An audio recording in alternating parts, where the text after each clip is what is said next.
Olá, gente. Estamos em mais uma semana reunidos para prosseguirmos nos comentários do livro Libertação pelo Amor, que é um livro de Joana de Ângeles, de psicografia de Givaldo Pereira Franco.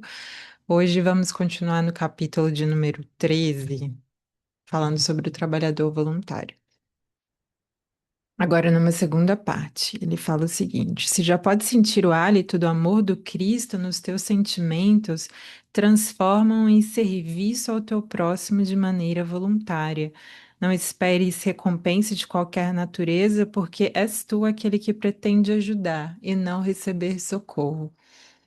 Olha, duas coisas bem interessantes, né? Que eu acho que Joana já introduz essa ideia de que é natural que cada vez mais amadurecido interiormente e entendendo, né, que estamos aqui por um propósito, que estamos aqui para evoluir, que faz parte dessa nossa trajetória, a gente dá a nossa contribuição, é natural que cresça de forma voluntária mesmo dentro de nós esse sentimento de que é, a gente tem acesso a tanto conhecimento, a gente muitas vezes modificou tanto a nossa vida que a gente quer levar isso um pouco para as pessoas, né?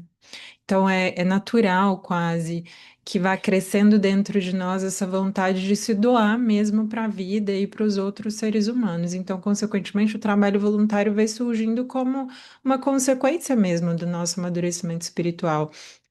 E é interessante porque semana passada a gente foi comentando sobre como muitas vezes o trabalho era visto, né, em antigas civilizações, as grandes personalidades, o poder significava que, né, e ali a classe mais privilegiada significava que você poderia então se abdicar de trabalhar, quando na verdade eu gosto muito da frase de Khalil Gibran, né, o poeta, que diz que o trabalho é o amor feito visível, e eu acho que é isso mesmo. Quando a gente dá a nossa contribuição ao mundo, quando a gente coopera mesmo para a vida, para as leis da vida, é como se a gente estivesse entregando um pouquinho do nosso amor ao mundo, né?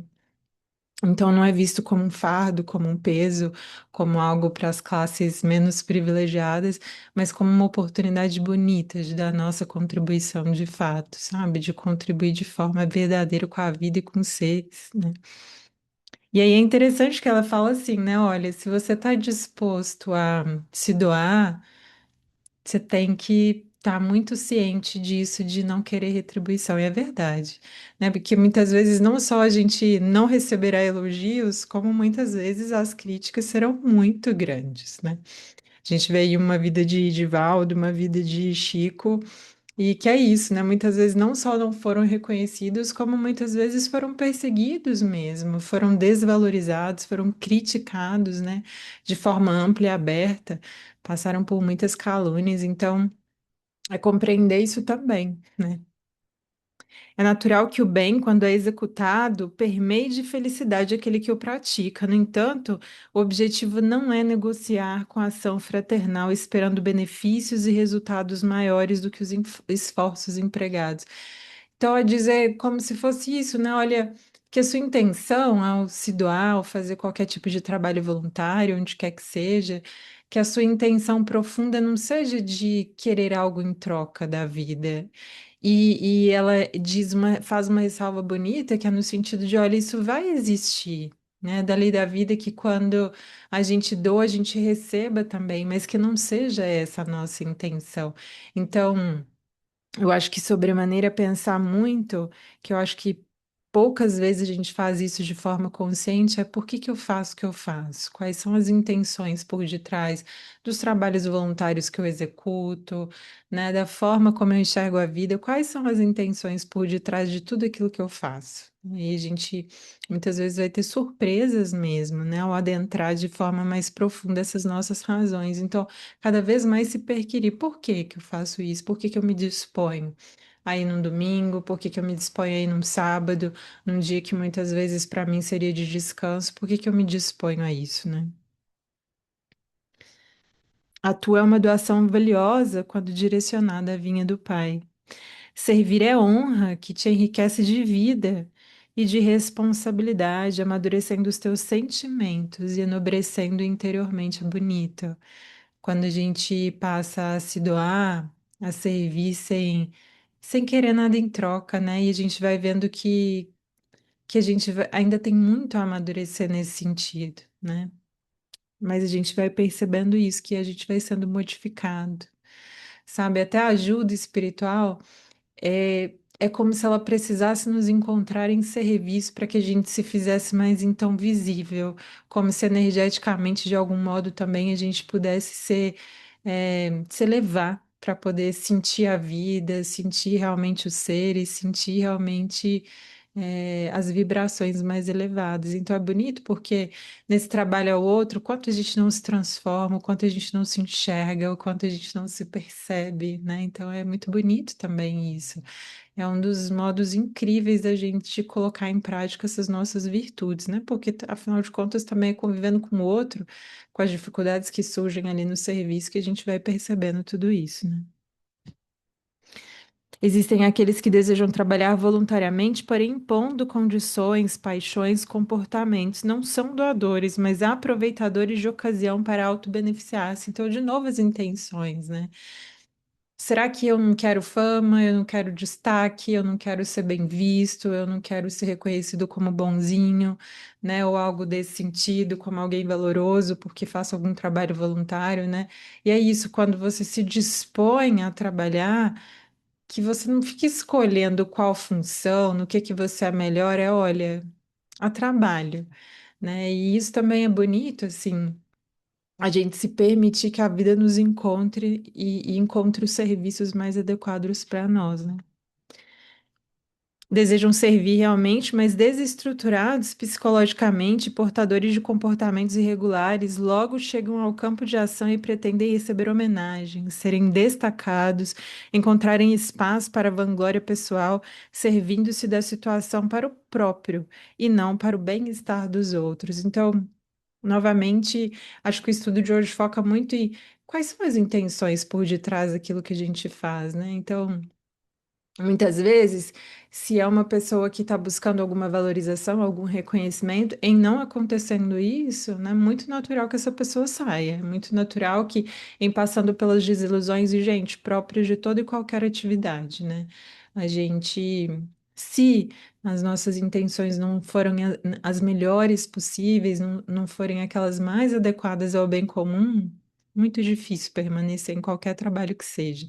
Então, a gente cada vez mais perceber isso, né? Porque muitas vezes há quem queira receber homenagens, quem queira crescer muitas vezes sem estar pronto, né? Quem queira receber encargos maiores e melhores, de maior destaque ali, mas muitas vezes sem condição de sustentar essa permanência, essa constância. Então fica algo realmente muito contraditório, né? É realmente essa a intenção da vida, quando a gente colabora para o todo? É receber esse destaque, essa vanglória, esse reconhecimento? É de fato se sentir aquilo que a gente fala dessa pecinha que é sim importante, mas que não é imprescindível, mas que é sim muito importante para que toda a engrenagem possa funcionar. São sensíveis em demasia e facilmente reclamam de tudo, ameaçam o abandono da tarefa que elegeram espontaneamente, acreditando-se indispensáveis, esquecendo-se de que chegaram depois da obra estruturada, não havendo sido os criadores nem os sustentadores da mesma. Então, é isso, né? A gente, nesse bolo que é essa convivência humana, que é realmente difícil, que é aí que a gente vai praticar as nossas virtudes, aquilo que a gente soube entender como valor íntimo, interno, ao travar essas batalhas, ao compreender tudo isso que a gente vai tendo os testes e as provas da vida. E é como se diz, né? Às vezes são trabalhadores tão sensíveis e que estão facilmente reclamando de tudo e que se não ganham aquela posição de destaque que gostariam, muitas vezes saem, né? Porque não se viram reconhecidos ou valorizados, sem compreender que na verdade, na maior parte das vezes, não começaram nem sequer estruturaram o serviço, né? Já tinha quem estivesse por ali fazendo todo esse trabalho estruturante. Então, são sim todos muito importantes, mas imprescindíveis não. A gente é sempre muito substituível. E tem que ser assim, né? Para que um trabalho possa continuar com maestria, com excelência.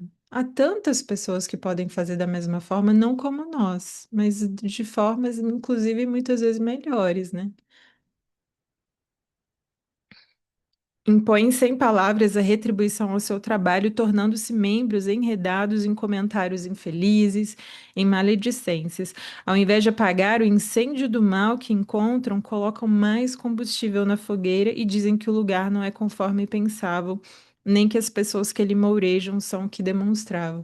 Olha, é muito interessante, né? Se a gente deseja permanecer, em qualquer relação que seja, em qualquer instituição que seja, necessariamente a gente vai passar muitas vezes, se iludidos estivermos, né, e na maior parte das vezes a gente está iludido sobre quem as pessoas são, o que podem contribuir conosco, o que de fato é, né, como a realidade se mostra. A gente vai sim passar por desilusões, né? Que, como diria Emmanuel, a desilusão é a visita da verdade. E que bom que a verdade chega, né? Não dá para ficar numa ilusão, não dá para ficar numa utopia para sempre. Né? Então, como todo e qualquer trabalho, há provas muito difíceis de convivência, de permanência, de realmente percebendo que muitas vezes, cada vez aprofundando mais, né? Porque muitas vezes a gente frequenta algum lugar muito superficialmente, acha que é tudo maravilhoso, incrível, perfeito, e nada é maravilhoso, incrível e perfeito o tempo todo, e nada é perfeito, não é, não estamos num mundo de perfeição, né? Então, como esperar de instituições que são formadas por pessoas falíveis uma infalibilidade? Não, não tem como, né? Uma contradição que muitas vezes é uma ilusão que a gente cria na nossa cabeça. Então, é percebendo, olha, necessariamente quando eu me aprofundo nas relações, quando eu me aprofundo no trabalho que eu faço em toda e qualquer instituição, seja de um trabalho remunerado, mas também de um trabalho voluntário, haverá sim decepções, né? Haverá sim, muitas vezes, essas desilusões. E é importante que a gente saiba permanecer, apesar de tudo isso, né? Olhando as pessoas tais quais elas são, convivendo com a realidade daquela instituição e continuando dando o seu melhor, né? Porque muitas vezes as pessoas até permanecem, mas ai, também não vou fazer, não vou dar o meu melhor, também não vou fazer da mesma forma. E aí é como se a gente, dentro de nós, fosse matando aquela nossa melhor parte, que é tão contraditório, né? Porque, veja, a gente quer contribuir com o todo, porque a gente quer se doar, e muitas vezes a gente se doa pela metade, né? Porque não compensa, porque na nossa cabeça a gente muitas vezes não só não foi reconhecido como passamos, né, por perseguições ou ou alguma informação ali que não era condizente, mas que a gente saiba permanecer e saiba continuar dando o nosso melhor, né, que é um desafio grande também, né? Olha só que interessante, né? Ela fala, é natural que assim seja, né? Pois que todos aqueles que lá estão se encontram na mesma situação de necessitados espirituais em processo de recuperação, conforme ocorre com o voluntário que chega. Então, veja, se a gente for olhar, né, o que a gente comenta ali, um corpo de pessoas idealistas que está ali dando a sua contribuição, são de pessoas imperfeitas, que têm muitas lapidações a serem feitas, assim como nós também as temos, né? Então, como esperar, né, uma infalibilidade, uma execução perfeita de um trabalho, ou muitas vezes que isso ocorra sem choques ou sem, muitas vezes, diferenças de ponto de vista? Normal, né? Como se diz, normal uma instituição formada por pessoas imperfeitas ser também imperfeita, né? E que a gente saiba olhar para além disso, né? Que a gente saiba não só continuar dando a nossa parcela, como saiba continuar olhando melhor das pessoas, das instituições, né? E Jesus é mestre em fazer isso, né? Ele tem aquela mensagem que, inclusive, a gente já comentou aqui, exemplo do Cristo, que eu acho lindíssimo, né? Que olha, eu vejo tudo, não sou ingênuo, não sou uma pessoa iludida, né? Mas eu foco na melhor parte e eu espero e trabalho para que essa melhor parte seja a minha, seja do outro, venha à tona, né? Ser voluntário representa possuir um tesouro de amor para repetir e não ser o carente que espera receber proteção e ajuda que aparentemente viera para distribuir. Então, quando a gente se propõe a fazer um trabalho voluntário, a gente se propõe a doar. E muitas vezes, nessas nossas carências, nessas nossas imaturidades, no final das contas, a gente quer receber da vida dos outros, né? esse reconhecimento e essa valorização que, na verdade, a gente veio contribuir para a obra, né? Consciente, portanto, do quanto podes fazer, torna-te o trabalhador voluntário que irriga as vidas com alegria e que aplane o caminho por onde outros passarão, sem a preocupação de que eles saibam quem foi o preparador da vereda por onde agora seguem sem dificuldade. Olha, é belíssimo, né? Ver uma casa espírita ou qualquer outra instituição que passa aí dos 50, 100 anos. E, e veja a que custo, né? Quantas pessoas não só iniciaram esse trabalho, mas depois estruturaram ali no primeiro momento e depois passando, né? Porque cada período tem a sua dificuldade, tem o seu desafio, né? Uma instituição grande, cada vez que cresce mais, outros desafios surgem, né? Então, é entender assim, olha, eu tenho que dar minha contribuição e ajudar quem vem. É bonito porque há umas semanas atrás a gente falou sobre uma outra mensagem que chama Abrir Veredas, e é um pouco disso, né, que fala desse pioneirismo, de quem veio, de quem abriu, de quem tentou, de quem arriscou, né? Então, fala desses grandes inícios, e eu acho que essa mensagem fala uma tônica diferente, que é, olha, dá a sua contribuição, dá a sua parcela onde você está, sem a preocupação de que as pessoas tenham que reconhecer o trabalho que você fez. Não. Uma instituição que perdura no tempo, ela é feita pelo trabalho de várias pessoas que individualmente souberam trabalhar em grupo. E é tão bonito, né? E é um desafio grande a gente não só aprender a pertencer a algum lugar, como ser esse fator de soma, que quando juntam dois mais dois são quatro, né? E não um zero, porque cada um quer fazer da sua forma, quer fazer do seu jeito. É eu tentar encaixar. eh, Tentar me encaixar para que se produza um resultado para o bem comum melhor possível, mesmo que muitas vezes não seja aquilo que eu acredito que seja o melhor, mesmo que meu ponto de vista não seja validado.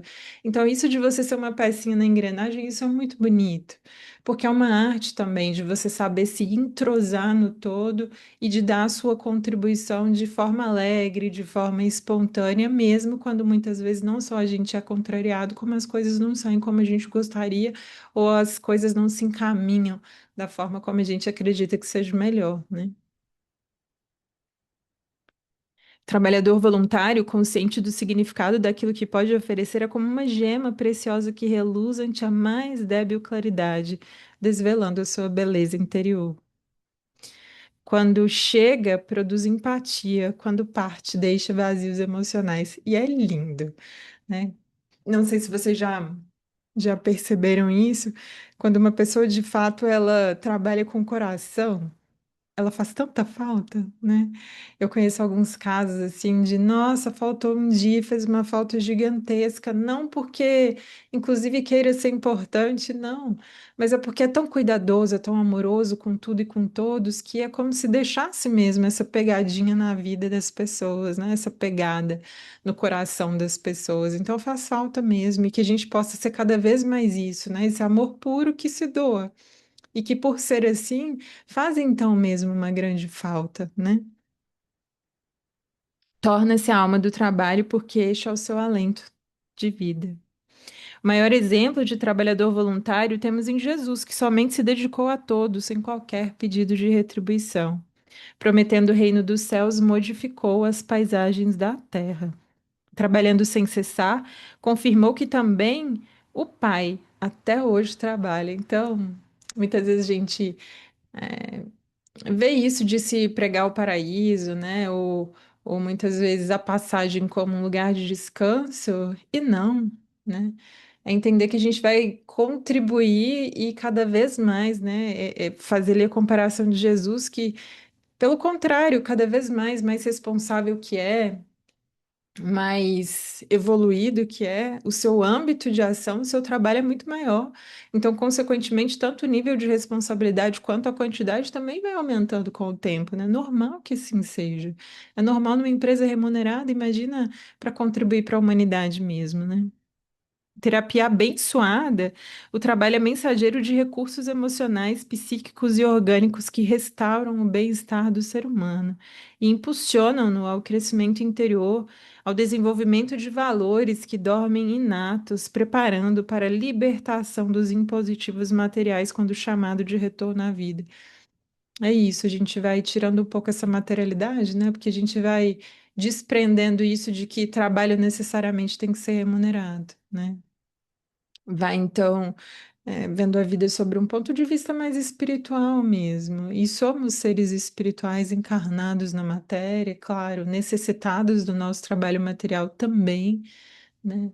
Mas cada vez mais compreendendo que a gente tem que dar a nossa contribuição valiosa para o mundo, né? Pequena, mas valiosíssima para o mundo. Filho, vai hoje trabalhar na vinha, propôs o genitor. Ele negou-se, porém, meditando depois, foi. Medita e considere a oportunidade que o Pai te concede desde há muito e ainda não te decidistes por ir trabalhar na sua vinha. Assim, reflexionando, vai hoje. Eu faço alguns trabalhos voluntários, é normal que, com o tempo, né, a gente vá muitas vezes. Entrando no automatismo, entrando em fases um pouco mais desafiadoras do serviço, e é tão bonito que é quase como ir na academia, né? Que muitas vezes a gente está ali com um certo receio, com uma certa preguiça, mas depois que vai, você fala: Nossa, é tão bom, me sinto tão reabastecido, me sinto tão inundado, aprendo tanto, me transformo tanto, né? Dando a minha pequena contribuição, a minha pequena parcela. Então, que a gente possa pensar sobre isso, né? Que possa ser como aquele servo que a gente comentou na lição anterior ainda sobre o trabalho voluntário, que num primeiro momento se negou, mas depois, meditando, reflexionando, entendendo ali o seu valor, foi. E não como aquele outro que falou sim, eu vou, e no final das contas não foi, né? Que a gente seja, então, esse que mesmo que a gente ainda tenha alguns receios, algumas travas, mesmo que a gente ainda seja tão imperfeito que a gente possa colaborar na vinha do Senhor. E como se diz, aceita o convite, porque ele está sendo feito há tanto tempo, né? E como se diz, aceita hoje, não é amanhã, não, é para hoje. E como a gente falou, esse trabalho voluntário é tantas formas, não é necessariamente, né, em alguma instituição e colaborar de alguma forma também é, mas um abraço amigo, uma escuta, uma conversa, né? Já é algo também tão valoroso que a gente pode fazer e que muitas vezes é tão raro, cada vez mais raro na sociedade que a gente se encontra, né? De achar quem verdadeiramente queira o bem, né, do outro. Então, há sempre trabalho na vinha do Pai e que a gente possa, sim, cada vez mais dar a nossa contribuição, entendendo quais são as nossas intenções, cada vez mais claras e mais belas. Então, gente, muito obrigada. Até a próxima semana, se Deus nos permitir. E até lá.